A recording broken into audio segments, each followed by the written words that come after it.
Yes, hello and welcome everyone. It's Chris here from the Ministry of Dice, and I'm back again today with another one of my video presentation thingamadoodads.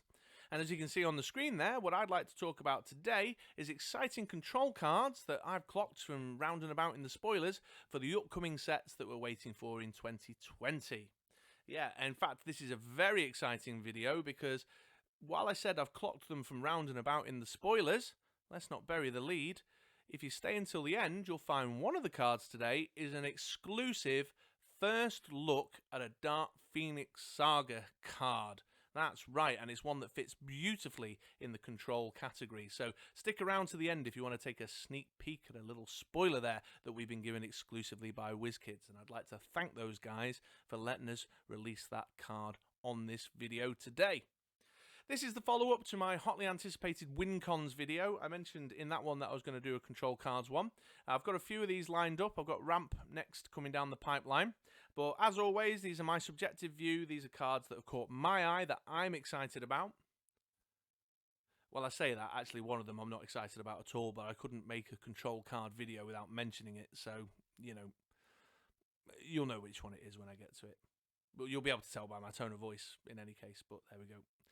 So yeah, my subjective view, but if you've been keeping a close eye on the spoilers, or you participated in the preview draft in Memphis last year, and there's other control cards that you think are going to be of interest or exciting to me and other viewers, then please do head to the comments below and let us know.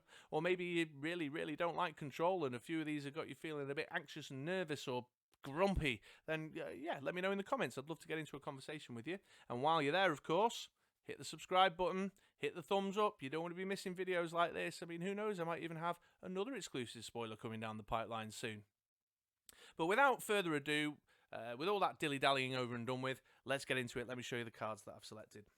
So first on the list, I've got Kang, Time Duplicates. Time Duplicates. I think it's supposed to be Kang Time Duplicates. Well, it could be Kang Time Duplicates because he's talking about all the different Kangs throughout time. Or it could be about time duplicates. Let me know in the comments below, folks, what your view is on that. But anyway, he's a 4-cost mask. He's got the villain affiliation and the regenerate keyword, which is all, fine, is what it is. But the reason he's an eye-catching card for a control player is because of the global. Let's take a look at this. It reads, pay a mask. If a character die would deal you 7 or more combat damage, it instead deals you only 4 combat damage. So long-standing players will recognise the principle of that global. It's a bit of a derivative from the old mirror global that existed in the War of Light set. And in this meta, which is at present quite combat damage heavy, and there's definitely cards out there that have the capacity to do lots of big, nasty, over-crushing combat damage swings, then this could be a very attractive global for you. Now, especially when you sit back and you think, wow, you've got your big hitters, there's some beat sticks out there, but they are very heavily supported by globals that just really ramp up the total amount of combat damage that they can drive through. One good force block, Ric Flair global, and a Jerry Lawler global, and you could be dead in one turn. Could be dead and gone. So having yourself a mask to bring that down to just 4 damage in total.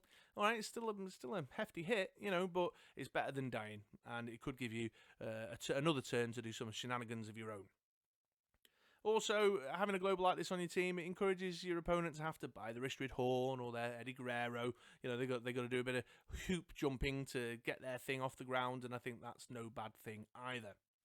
Plus, let's just take a moment and pause and look at that really lovely Alex Ross artwork. That's yummy, isn't it? I love the colours and everything, so just a great card to play with on the table because look at that artwork.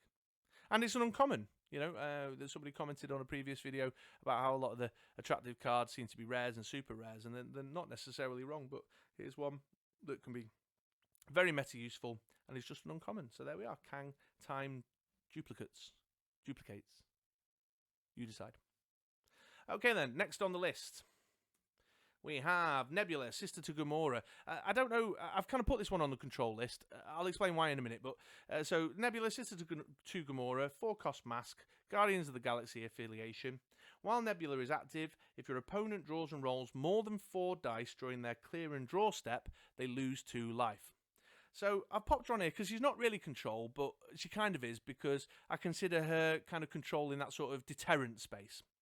There is definitely, in the Infinity Gauntlet set, some opportunity for your opponent to be drawing and rolling more than their 4 dice. If you take a look at the new rush keyword and the way that that works, it's kind of a sort of swarmy sort of thing. I'll talk about it in the ramp video that I've got coming up, the hotly anticipated ramp cards. But there's a whole combo with like Rocket and Groot and Star-Lord and stuff where they could be drawing and rolling masses of dice. And so Nebula's kind of the counterbalance to that. She's a mass character. We're all on the lookout for good mass characters at the minute because, you know, Asuka makes that a 2-cost basically, so even more attractive. But I just like the idea that there's a bit of control in the sense of a deterrent. You know, drop your Nebula in the field and go on then. Do you Rocket and Groot combo? See if I care, kind of thing. You know what I mean? And especially in a draft where people will be looking at that rush solution for ramping, I think she's a very attractive kind of piece of control. And again, just to put a bit of balance in place there, we've got a common. It's a nice common there that's got a bit of capacity to do stuff. Oh, and actually, incidentally, I like the fact that she does lose life rather than damage too. That's always pretty sweet. That's a nice way of sort of circumventing your Black Widow agents of the world. So there we go. Nebula, sister to Gamora. Not necessarily control so much as a deterrent, but also a bit win-conny, maybe. I don't know. There you go. Next on the list, Typhoid Mary. Typhoid Mary. Here we go then. So this is the one that I'm not feeling very certain about, and you'll understand why when we take a closer look at the game text. It's Typhoid Mary, red rubber boots. She's a 4-cost, what they call cross-pulser. So she's a bolt and a mask. She's part of the hand affiliation, and she reads, Typhoid Mary costs 1 less to purchase if you have an active hand character die. When fielded, choose an opposing character card, replacing all previous choices. When Typhoid Mary is active, ignore that card's text, including global abilities. Ugh, here we go. So, Shriek Sonic Beam is back. She may have been, well, not even just rotated out. She may have been, you know, ban-hammered. But here she is. She's back in the form of Typhoid Mary. But I don't know whether I'm that, whether that irrational dislike of Shriek is affecting me quite as much with Typhoid Mary. And let me explain why. First things first, she's a 4-cost. And not only is she a 4-cost, you need 2 different energy types to purchase her. So I think that added bit of balance is definitely there. One of the pain points with Shriek Sonic Beam was that people at a 3-cost could buy her in the first turn and just start wreaking havoc with her right out the gate.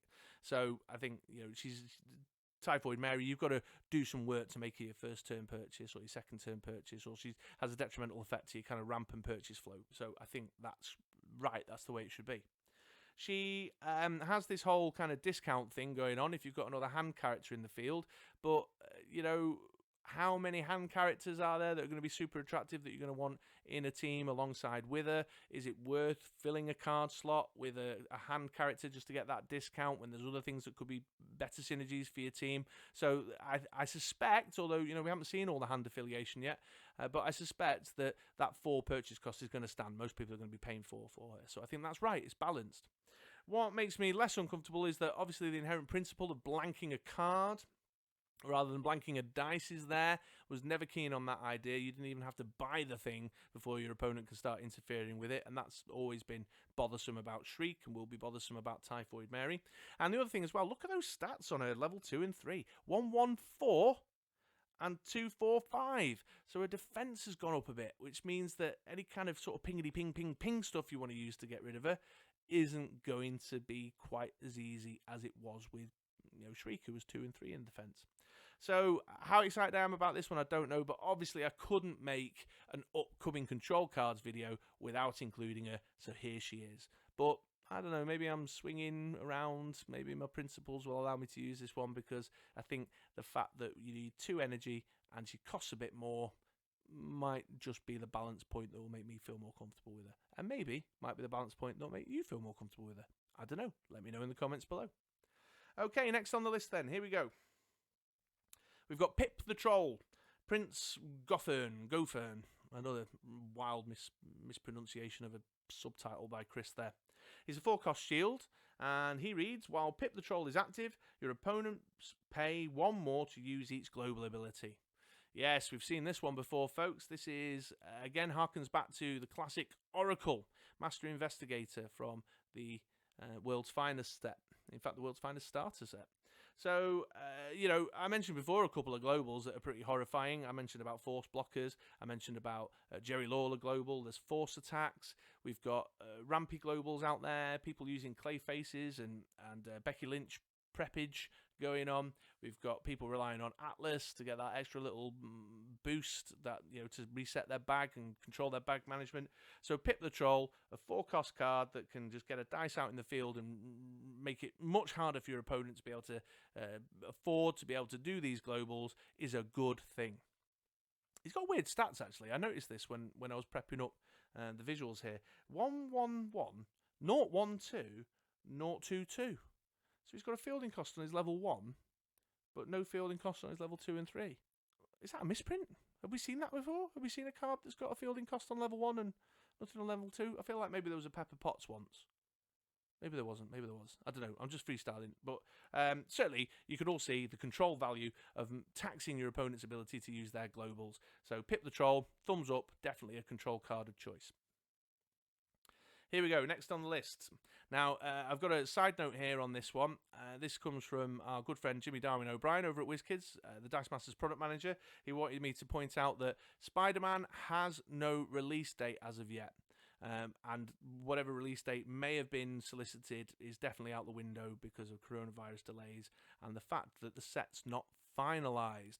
In fact, so much so that he's not provided me with a card image for use in this video because that art that you can see there is likely to change. That's from a Wizkids fan appreciation presentation where Jimmy presented the card at Origins last year.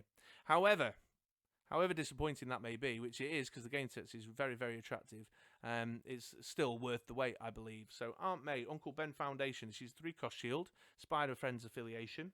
She's an ally, and the game text reads, while Aunt May is active, before your opponent's clear and draw step, name a character. If that character is fielded this turn, ignore its text until the end of turn, and it cannot attack this turn. Yowza! I mean, I want that card right now.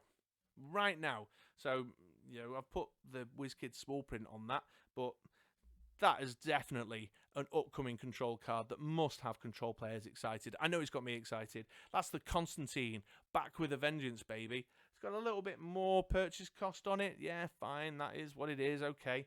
But the fact that she doesn't cancel when fielded, she just blanks the game text when they are fielded is super attractive. That's your, I think, rules lawyers assemble, and let me know if I'm wrong, but I think that might be your intimidate solution because you're not, because you're effectively ignoring the text of the card, which I believe would include the keyword. That's your Becky Lynch problem. You're not re-rolling my dice. Get out of it. I've got Aunt May in the field. You know what I mean? Nor are you attacking with that this turn. Forget that. Bugger off with your Becky Lynch. You know, super utility. I used to use Constantine loads, and I know there'll be tons of control players out there that'll tell you they used to use Constantine loads as well. So Aunt May is super attractive. The fact that she's a 3-cost rather than the 2-cost that Constantine was doesn't bother me at all. And I also think the fact that she's an ally might have a little bit of opportunity attached to it as well. So something to think about there, guys. I've definitely got a few thoughts. But yeah, when I was prepping up this video, Wizkids instructed me very clearly to point out that there is no release date for Spider-Man. And the image, the artwork that we're looking at there from the fan appreciation presentation is subject to change and will in fact likely change. So there you go. Okay. Are you ready then, folks? Here it is. The exclusive Dark Phoenix Saga spoiler. Thank you very much to Jimmy for supplying this to us. Fits really beautifully into the kind of control category that this video is all about. Are you ready? Here we are. Blink, Warp Portals. She's a 4-cost mask. Oh, there's those masks again. She has the X-Men affiliation, and her game text reads, while Blink is active, once per turn, when your opponent uses a global ability, you may pay a mask and 1 life to cancel that global ability. So, oh yeah, and the stats 013, 123, and 135. Now, I've already talked about Pip the Troll. Certainly an attractive card, and he does the tax, the kind of cost tax, but Blink just cancels it outright. So if your opponent's got 2 energy and they're trying to make a decision as to which global to use, there's still 1 global potentially in use there. You know, you can work around that additional purchase, just it'll slow your opponent down. This one gives you an opportunity once per turn to just cancel 1 outright. It's going to cost you a life for the pain of it. So you'll have to kind of weigh up, is the loss of a life here going to marry up to the potential damage perhaps that global is going to subsequently result in. I think there's plenty of opportunities where that could be the case. The fact that she's a mask, there you go. I mean, Asuka again has really changed the game in terms of how you consider 4-cost mask characters, because in theory, in a control space, she's a 2-cost mask character. I've got a lovely team actually that I've been using Polaris on that I think she might be a better fit for, but that's another video for another day. Yeah, X-Men affiliation, you know, get a Hope on there, copy her up if you want to, I suppose. She is a rare, which, you know, that's interesting that there's an attractive card here with the rarity attached to it. I know some have been noticing that, as I mentioned earlier. But I think really interesting to be able to just outright cancel a global. I'm going to pay a mask, lose a life to cancel that off. You know, I mean, a Jerry Lawler that's about to double the damage done by a 8 Becky Lynch, you know, all right, I'll lose a life to cancel that Jerry Lawler global, you bet. Do you know what I mean? I'd rather be taking half the damage as a result of that, you know. So yeah, really interesting one. It might be one of those that's on paper, that looks on paper great, that doesn't get used so often. I'm not sure. The once per turn has got me a little bit nervous because, you know, you've got that kind of decision making challenge there as to which global you might want to cancel, for what reason. The fact that you're using a life could catch up with you. We've all done that before, where we've used things where we lose a life and then found ourselves going, oh, I can't use it this turn, otherwise I'm going to be hurting. So it could be one of those that looks better on paper than it is in practice, but we'll all have to wait and find out. But I certainly wasn't going to say no to an exclusive spoiler, so there we go. There's a card from the Dark Phoenix Saga for you all to enjoy. And that, ladies and gents, brings me to the end of my exciting control cards from the upcoming releases video. Please, please, please do let me know in the comments below what are your thoughts on those cards. Do you think they're as good as I think they are? Or am I losing my mind? Am I bobbins and I'm actually calling out control cards that I'll never end up using? Is Typhoid Mary going to be the new Shriek? Or is the changes, the subtle changes to the card, is that going to change her playability? Whether she's going to bother me as much, let me know in the comments. If you're not a fan of control, what stands out there as the biggest pest, let us know. Us control players really love to know what you aggro players out there don't like. So drop that in the comments below. Give us a like and subscribe. I'd really love you if you could do that. In fact, please do subscribe, because this little mini series that's sitting in the Having a Brew, I've got more coming down the pipeline.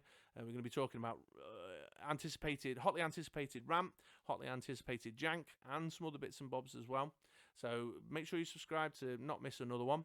On the right-hand side of the screen, there's going to be a couple of videos that the really clever YouTube algorithm thingamadoodad thinks that you'd enjoy right now. So if you've got some more time, why not check one of those out? But in the meantime, thanks for making it this far. Thanks for watching. Love you all. And I'll see you on a video, on a podcast, or in a blog article soon. All right, ta-ra now.